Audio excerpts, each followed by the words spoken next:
और ये व्रत सुहागिन महिलाओं के लिए बहुत ही खास होता है। ऐसी मान्यता है कि 107 साल तक देवी पार्वती ने भगवान शिव को पति रूप में प्राप्त करने के लिए बड़ी कठिन तपस्या की थी और हरियाली तीज के दिन ही भगवान शिव ने देवी पार्वती को 108वें जन्म में स्वीकार किया था। मान्यता है कि इस व्रत के प्रताप से पति की लंबी आयु और कुंवारी कन्याओं को मनचाहे जीवन साथी की प्राप्ति होती है। हरियाली तीज का व्रत बहुत कठोर होता है। इस व्रत में जो भी स्त्रियां या कन्याएं व्रत रखती हैं वो निराहार और निर्जल रहती हैं। अगर आप पहली बार हरियाली तीज का व्रत रख रही हैं तो ऐसे में आपको व्रत से जुड़े हुए खास नियम और पूजा विधि के बारे में, साथ ही कुछ अनिवार्य बातों के बारे में जरूर पता होना चाहिए, क्योंकि कोई भी गलती व्रत को खंडित कर सकती है। तो आज के इस वीडियो में आप जानने वाले हैं हरियाली तीज की संपूर्ण पूजा विधि के बारे में। उससे पहले जानिए कि आज आपको किन किन नियमों का पालन करना चाहिए। व्रत से एक दिन पहले आपको किन किन बातों का ध्यान रखना चाहिए और व्रत के दिन क्या करना चाहिए, क्या नहीं करना चाहिए। उससे पहले जानिए आज के शुभ मुहूर्त के बारे में। इस बार हरियाली तीज का व्रत साल 2024 में 7 अगस्त बुधवार के दिन रखा जाएगा। इस दिन शिवयोग का शुभ संयोग बन रहा है। ऐसे में इस दिन यदि सच्चे मन से भगवान शिव से, माता पार्वती से किसी मनोकामना की प्रार्थना की जाए तो वो जल्दी पूरी होती है। और हरियाली तीज के व्रत में भगवान शिव और माता पार्वती की पूजा की जाती है। तीज माता के रूप में माता पार्वती के मंत्रों का जाप और आरती की जाती है। इस दिन सुबह की पूजा का शुभ मुहूर्त सुबह 5:46 से 9:06 रहेगा और दोपहर की पूजा का शुभ मुहूर्त सुबह 10:46 से दोपहर 12:27 तक रहेगा। शाम का मुहूर्त शाम 5:27 से 7:10 तक रहेगा। और क्योंकि इस दिन प्रदोष काल के समय में भी भगवान शिव का पूजन किया जाता है, माता पार्वती को श्रृंगार की सामग्री अर्पित की जाती है, तो इस दिन प्रदोष काल का समय शाम 6:16 से 7:46 तक रहेगा। चंद्रोदय का समय इस दिन रहेगा सुबह 8:16 पर और चंद्रास्त होगा रात 8:58 पर। तो जिनके यहाँ पर भी हरियाली तीज के व्रत में चंद्र देवता की पूजा करके चंद्र देवता को अर्घ्य देकर व्रत खोला जाता है, उन्हें चंद्रास्त होने से पहले पहले चंद्रमा की पूजा करके व्रत का पारण कर लेना चाहिए। और अधिकतर जगह पर व्रत का पारण अगले दिन किया जाता है। तो 8 अगस्त गुरुवार के दिन सूर्योदय होने पर, यानी सूर्योदय होगा सुबह 6:04 पर, तो इसके बाद से आप व्रत का पारण कर सकते हैं। पारण का निर्धारित मुहूर्त सुबह 6:04 से 7:15 तक रहेगा। ये तो थी शुभ मुहूर्त की जानकारी। अब सबसे पहले जानिए कि आपको इस दिन क्या करना चाहिए, क्या नहीं करना चाहिए। व्रत के दिन व्रत का संकल्प लिया जाता है, तो ऐसे में जो भी माताएं बहनें पहले से ही हरियाली तीज का व्रत रखती आ रही हैं, उन्हें तो इस बारे में पता होगा कि संकल्प कैसे लिया जाता है और संकल्प लेते समय क्या क्या बातों का ध्यान रखना होता है। लेकिन जो भी कन्याएं या जो भी महिलाएं पहली बार इस व्रत को रख रही हैं, तो उन्हें इस दिन व्रत का संकल्प जरूर लेना चाहिए, क्योंकि पहली बार जब आप जिस भी नियम के साथ ये व्रत शुरू करते हैं तो हर साल आपको फिर उन्हीं नियमों का पालन करना होता है। हरियाली तीज का व्रत वैसे तो निर्जला और निराहार रखा जाता है, यानी कि इस व्रत में पानी की एक बूंद भी नहीं पी जाती। अगले दिन सुबह सूर्योदय होने पर ही पानी का सेवन किया जाता है। तो जो स्त्रियां, जो महिलाएं, जो कन्याएं निर्जला व्रत रखने में सक्षम नहीं हैं, किसी तरह की कोई समस्या आपके साथ में है, तो वो इस व्रत को फलाहार के साथ भी रख सकती हैं। तो आप व्रत का संकल्प लेते समय फलाहार ग्रहण करने का संकल्प लें। और इस दिन आपको हरे रंग का उपयोग अवश्य करना चाहिए। कई जगह पर परंपराओं के अनुसार विवाह के बाद का जो पहला हरियाली तीज व्रत होता है वो अपने मायके में रखा जाता है और कुछ नवविवाहिताएं इस व्रत को अपने ससुराल में भी मनाती हैं। तो सबके यहाँ पर अपनी अपनी परंपराएं होती हैं। तो आपको क्या करना है कि हरियाली तीज से एक दिन पहले जो काम है वो जरूर करना है, वो है अपने हाथों में, पैरों में मेहंदी जरूर लगाएं। इस व्रत में हरे रंग का विशेष महत्व होता है और जो मेहंदी है वो माता पार्वती को भी अर्पित की जाती है। आप एक दिन पहले मेहंदी आदि लगा लें। व्रती को एक दिन पहले शुद्ध सात्विक भोजन ग्रहण करना चाहिए। यदि हो सके तो शाम को सूर्यास्त के बाद किसी प्रकार का अन्न ग्रहण ना करें और यदि बहुत आवश्यकता हो तो आप हल्का फुल्का सात्विक भोजन एक दिन पहले ग्रहण कर सकते हैं। अगला नियम 16 श्रृंगार आपको करना चाहिए। जो भी सुहागिन महिलाएं हैं उन्हें हरियाली तीज के दिन सूर्योदय से पहले स्नान करना चाहिए और उसके बाद जो सिंधारा भेजा जाता है बहुत सी जगह पर ससुराल से सिंधारा आता है, उसमें सुहाग की सामग्री, वस्त्र या जो भी श्रृंगार की सामग्री होती है वो सब भेजे जाते हैं, तो वो आपको इस दिन धारण करने होते हैं। पूजा करते समय आप लाल या हरे रंग के ही वस्त्र पहने। पूजा से पहले 16 श्रृंगार जरूर कर लें। मेहंदी, चूड़ी, बिंदी, सिंदूर, मंगलसूत्र आदि ये पहन कर रखें। और यदि हो सके तो आप अपनी शादी का जो जोड़ा है वो आप पहनकर पूजा कर सकते हैं। पहली बार इस व्रत को रख रहे हैं तो कोशिश करें कि कोरे कपड़े पहनकर, बिल्कुल साफ, जो कभी आपने पहने ना हो, उन्हें पहनकर आप व्रत की शुरुआत कर सकते हैं। और बहुत सी जगह पर आज के दिन शादी का जोड़ा पहनकर ही पूजा की जाती है। तो आपके यहाँ पर जैसी भी मान्यता हो, अपने घर के बड़े बुजुर्गों से पूछकर आप व्रत का शुभारंभ कर सकते हैं। ध्यान रखें कि पूजा की जो भी सामग्री है वो आप पहले से ही मंदिर में रख लें जहाँ पर भी आप पूजा करने वाली हैं, क्योंकि पूजा करते समय बीच में से उठना अशुभ माना जाता है। अगला नियम, व्रत कथा के बिना ये व्रत अधूरा रहता है। तो जो भी महिलाएं, जो भी कन्याएं व्रत को रखना चाहती हैं, उन्हें इस दिन भगवान शंकर और माता पार्वती की विधि विधान से पूजा करने के बाद कथा का श्रवण जरूर करना चाहिए। आप खुद भी कथा पढ़ सकती हैं और दूसरों के माध्यम से भी सुन सकती हैं। इस दिन लोक गीत गाए जाते हैं और झूला भी झूला जाता है।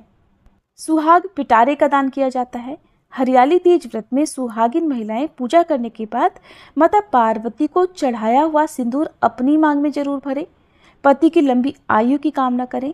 और फिर इस दिन जो भी व्रती हैं वो अपनी सासू माँ या फिर सास के ही समान, जो भी आपके घर में पूजनीय हो, आपकी बड़ी हो, उन्हें आप जो सुहाग का सामान है वो भेंट कर सकती हैं और उनके पैर छूकर उनका आशीर्वाद जरूर लें। व्रत का पारणा कब किया जाता है, इस बारे में भी लोगों की अलग अलग परंपराएं हैं। तो हरियाली तीज का जो व्रत है उसका पारण रात में चंद्रमा को अर्घ देने के बाद ही किया जाता है। ध्यान रखें, चंद्रास्त होने से पहले पहले आपको व्रत का पारणा कर लेना है। कई लोग अगले दिन के सूर्योदय के बाद शुभ मुहूर्त में व्रत खोलते हैं। तो ध्यान रखें कि व्रत पारण में पूजा में लगाया हुआ जो भोग प्रसाद है उसको ही सबसे पहले ग्रहण करना चाहिए। इसके कुछ देर के बाद ही आपको भोजन करना चाहिए। और एक और बात का ध्यान आपको रखना है, क्योंकि आप पूरे 24 घंटे तक या जितने भी घंटे आपने निर्जला व्रत रखा है उस बीच में आपने पानी की एक बूंद भी ग्रहण नहीं की है, तो पानी की कमी शरीर में हो ही जाती है। ऐसे में व्रत का पारण करते समय आप पानी का, दूध का या फलों के जूस का सेवन कर सकती हैं। बहुत ज़्यादा खट्टा आदि का सेवन आपको नहीं करना है, क्योंकि ये आपके स्वास्थ्य के लिए ठीक नहीं रहेगा। और हरियाली तीज के दिन आपको क्या काम ऐसे हैं जो भूले से भी नहीं करने हैं, उसके बारे में भी जान लीजिए। हरियाली तीज का व्रत रखने वाली महिलाओं को दिन में नहीं सोना चाहिए। इस दिन पूरी श्रद्धा से भगवान शिव और माता पार्वती का ध्यान किया जाता है, मंत्रों का जाप किया जाता है, भजन कीर्तन किए जाते हैं। निर्जल निराहार व्रत रखने वाली जो सुहागिन महिलाएं हैं उन्हें इस दिन मानसिक रूप से भगवान शिव और माता पार्वती के मंत्रों का जाप करना चाहिए। अधिक बोलने से बचना चाहिए। ज़्यादा बोलेंगी तो आपको प्यास लगेगी और परेशानी हो सकती है, तब आपके लिए व्रत बहुत कठिन हो सकता है।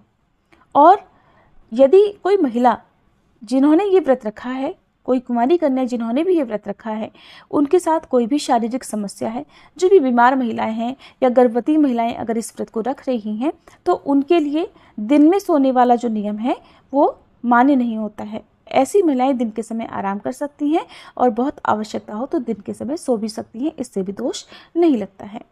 इस दिन व्रती महिलाओं को, कन्याओं को काले और सफ़ेद रंग के वस्त्र, चूड़ियाँ नहीं पहननी चाहिए और न ही इस प्रकार की चीज़ों का दान करना चाहिए। हरियाली तीज व्रत के दिन पति या फिर घर के बड़े बुजुर्गों को अपशब्द नहीं बोलना चाहिए। किसी भी प्रकार के वाद विवाद से बचना चाहिए। मन में किसी प्रकार का कोई नकारात्मक विचार न लाएं और क्रोध ना करें। अगर आपके घर पर कोई भी जरूरतमंद आता है तो उन्हें खाली हाथ ना लौटाएं। बहुत सी जगह पर ससुराल से सिंधारा भेजा जाता है, तो कुछ जगह पर मायके पक्ष से सिंधारा भेजा जाता है जिसमें श्रृंगार का सामान या मिठाइयाँ भेजी जाती हैं। तो आप उन सभी सामग्रियों का सम्मान करें और उनका आप प्रयोग इस दिन जरूर करें। चाहे वो श्रृंगार की सामग्री हो या फल या मिठाई हो, तो उसको आप माता पार्वती को पहले अर्पित करें और उसके बाद खुद से उनका प्रयोग कर सकते हैं, खुद से सेवन कर सकते हैं। ये तो थी हरियाली तीज के कुछ नियमों की जानकारी। अब जानिए बहुत ही आसान तरीके से आप हरियाली तीज की पूजा कैसे कर सकती हैं। पूजा प्रारंभ करने से पहले आपको जिन जिन पूजन सामग्री की आवश्यकता होगी वो इस प्रकार है। भगवान गणेश, माता पार्वती और भगवान शिव की मूर्ति, यदि आपके पास मूर्ति पहले से हो उनकी पूजा आप कर सकते हैं, तस्वीर हो उनकी पूजा आप कर सकते हैं। वैसे आज के दिन मिट्टी की मूर्तियां बनाना बहुत शुभ फलदायी होता है, जिनका विसर्जन अगले दिन पारण करने के बाद कर दिया जाता है।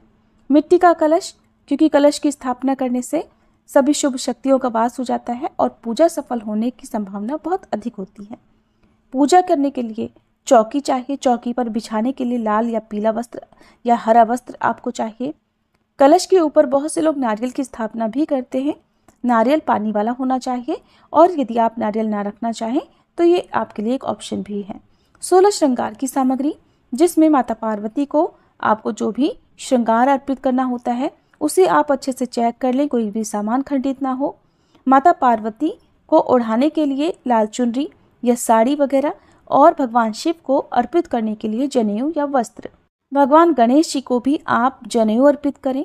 पूजा के सामान में फूल, बेलपत्र, धतूरा, धतूरे के फूल, केले के पत्ते, सजाने के लिए शमी पत्र, कलावा, अबीर, सफ़ेद चंदन, कुमकुम, आँख के फूल, और इसके अलावा आप अबीर गुलाल से या मंडप से भी आप अपने मंदिर के आसपास सजावट कर सकते हैं।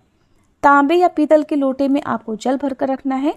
अगर आप भगवान शिव का अभिषेक कर रहे हैं, चाहे मिट्टी की मूर्ति हो या फिर धातु की मूर्ति हो, तो यदि आप दूध से अभिषेक करना चाहते हो तो ध्यान रखें तांबे के लोटे में भूलकर भी दूध ना रखें। तांबे के लोटे में रखा हुआ दूध विष के समान हो जाता है।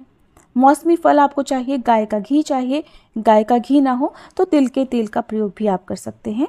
दीपक, बाती, कपूर, मिठाई और हरियाली तीज की व्रत कथा की पुस्तक यदि आपके पास हो तो अच्छी बात है, नहीं हो तो आप मोबाइल आदि के माध्यम से भी कथा सुन सकते हैं या फिर खुद भी पढ़ सकते हैं। सासू माँ को या जो भी सुहागिन, जिठानी आदि आपके परिवार में हैं, उनको दी जाने वाली जो भी भेंट की सामग्री है, जैसे फल, मिठाई या इनके अलावा आप जो कुछ भी उन्हें देना चाहती हो उसे भी आपको पूजा सामग्री में रखना चाहिए। पूजा करने के लिए हरियाली तीज के दिन आप सुबह ब्रह्म मुहूर्त में उठ जाएं, धरती माता को प्रणाम करें और पूर्व दिशा की ओर मुंह करके आप भगवान शिव के ओम नमः शिवाय मंत्र का जाप करें। ओम गौर्ये नमः, ओम पार्वतीये नमः, इन मंत्रों का आप 11 बार जाप करें। फिर स्नान आदि से निवृत्त होकर 1 लोटा जल सूर्य देवता को अर्पित करें। घर के मुख्य द्वार पर आम या अशोक के पत्तों से, फूलों से तोरण सजा सकते हैं। उसके बाद आपको घर और मंदिर में गंगा जल छिड़क कर शुद्ध कर लेना है। जिस जगह भी आप पूजा करने वाली हैं, ध्यान रखें पूर्व दिशा की ओर मुँह करके पूजा करनी चाहिए। उस जगह पर गाय के गोबर से या फिर गेरू से लीप लें। उसके ऊपर आप एक चौकी बिछाएं। चौकी के ऊपर वस्त्र बिछाएं और फिर मिट्टी से बने हुए भगवान शिव, माता पार्वती और गणेश जी, आप इनकी मूर्तियों को विराजित करें। उन्हें आप स्नान कराएं। मिट्टी की मूर्तियां हैं तो आप किसी प्लेट वगैरह में रखकर उनका स्नान, अभिषेक कर सकती हैं। धातु की मूर्ति हो तो भी आप उनका अभिषेक, स्नान जरूर करें, और यदि तस्वीर है तो केवल जल के छींटे देकर स्नान का भाव कर सकती हैं। अब चौकी में बीचों बीच आपको थोड़े अक्षत रखकर उसके ऊपर दीप जलाकर रखना है, क्योंकि जो दीप होते हैं वो हमारी पूजा के साक्षी होते हैं। हमारे पूजा पाठ में हमारे व्रत के संकल्प के साक्षी दीप होते हैं, इसलिए दीप को प्रणाम करें, उन्हें फूल और अक्षत अर्पित करें। दीप जलाने के बाद आप कलश की स्थापना सबसे पहले करें। कलश की स्थापना बिल्कुल वैसे ही कर सकते हैं जैसे आप नवरात्रि के दिनों में करते हैं। कलश की स्थापना करने के लिए अक्षत से या फिर पुष्प से अष्टदल कमल बनाएं। मिट्टी का कलश रखें, उसके अंदर जल डालें, जल के अंदर एक सिक्का डालें, आम या अशोक के पत्ते सजाएं और उसके ऊपर एक कटोरी में अक्षत रखकर या गेहूं रखकर उसके ऊपर या तो आप नारियल रख सकते हैं, नारियल नहीं रखना चाहते तो दीप रखकर वहां पर भी आप जला सकते हैं, या फिर उन अक्षत के ऊपर फल, मिठाई और कुछ दक्षिणा रख सकते हैं। किसी भी पूजा का शुभारंभ भगवान गणेश जी की पूजा के साथ किया जाता है, तो सबसे पहले आप भगवान गणेश जी की पूजा करें। ओम गंग गणपति नमः मंत्र का जाप करते हुए गणेश भगवान को सिंदूर का या रोली का तिलक लगाएं, अक्षत लगाएं, पुष्प चढ़ाएं, माला अर्पित करें। उन्हें आप जनेऊ अर्पित कर सकते हैं, पीला वस्त्र अर्पित कर सकते हैं। फिर भगवान शिव की पूजा करें। यदि मूर्ति हो तो आप उनका पंचामृत से अभिषेक कर सकते हैं, फलों के जूस से अभिषेक कर सकते हैं। इसके अलावा भगवान को चंदन का तिलक लगाएं, पुष्प अर्पित करें। आज के दिन धतूरा, धतूरे के पुष्प, बेलपत्र, शमी पत्ते और आँख के फूल के साथ ही कनेर का फूल भी भगवान को अर्पित किया जाता है। अब माता पार्वती की पूजा हमें करनी है। जो भी आप पूजा कर रहे होते हैं, जिन भी देवी देवता की पूजा कर रहे होते हैं, उनका आप मन ही मन ध्यान या उनके मंत्रों का जाप करते रहें। पूजा सामग्री अर्पित करते समय भी मन ही मन मंत्रों का जाप करते रहें। माता पार्वती की पूजा करते समय उन्हें सबसे पहले आप तिलक लगाएं। आप उन्हें कुमकुम का तिलक लगाकर अक्षत अर्पित करें, पुष्प अर्पित करें, उन्हें पुष्पों की माला अर्पित करें। माता पार्वती की मांग में सिंदूर और माथे पर बिंदी लगाएं। इसके बाद आप माता पार्वती को मेहंदी भी लगा सकते हैं। मेहंदी जरूर अर्पित करें क्योंकि इस दिन मेहंदी का या हरे रंग का विशेष प्रयोग किया जाता है।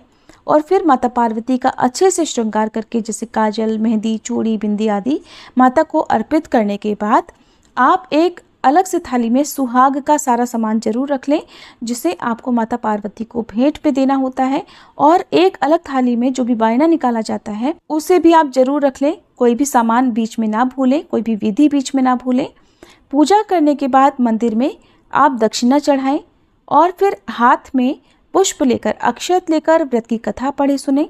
भगवान के और माता पार्वती के मंत्रों का जाप करें। मंत्र हैं, वैसे तो इस दिन केवल ओम नमः शिवाय मंत्र का जाप किया जा सकता है, फिर भी आप ओम नमः शिवाय, ओम हराय नमः, ओम महेश्वराय नमः, ओम शंभवे नमः, ओम शूलपाणे नमः, ओम पिनाक वृषे नमः और ओम पशुपते नमः, इन मंत्रों का यथासंभव जाप कर सकते हैं। हर एक मंत्र का 11-11 बार भी जाप कर सकते हैं। माता पार्वती के मंत्र हैं, ओम शिवाय नमः, ओम उमाय नमः, ओम पार्वत्ये नमः, ओम जगद्धात्रे नमः, ओम जगत प्रतिष्ठाय नमः और ओम शांति रूपिण्ये नमः। इन मंत्रों का आप सच्चे मन से जाप करें। क्योंकि इस व्रत में तीज माता के रूप में माता पार्वती की पूजा की जाती है, इसलिए आप माता पार्वती के मंत्रों का अधिक से अधिक जाप कर सकती हैं। और पूजा करने के बाद शिव चालीसा का पाठ और पार्वती चालीसा का पाठ करके सबसे अंत में गणेश भगवान, भोलेनाथ और माता पार्वती की आरती उतारें। कपूर जलाकर आरती उतारें, पूरे घर में आरती घुमाएं और सबसे अंत में भगवान को, माता रानी को भोग अर्पित करें। आरती करने के बाद ही भोग अर्पित किया जाता है। तो भोग में आपके यहाँ पर जिस भी भोग लगाने की परंपरा हो उसे आप अर्पित करें। दूध से बनी मिठाई, फल या फिर गुजिया, मेवा आदि का भोग भी इस दिन लगा सकते हैं। भगवान गणेश को लड्डू, मोदक, पान, सुपारी, इलायची और दूर्वा प्रिय है, तो आप भगवान गणेश को इनका भोग लगाएं।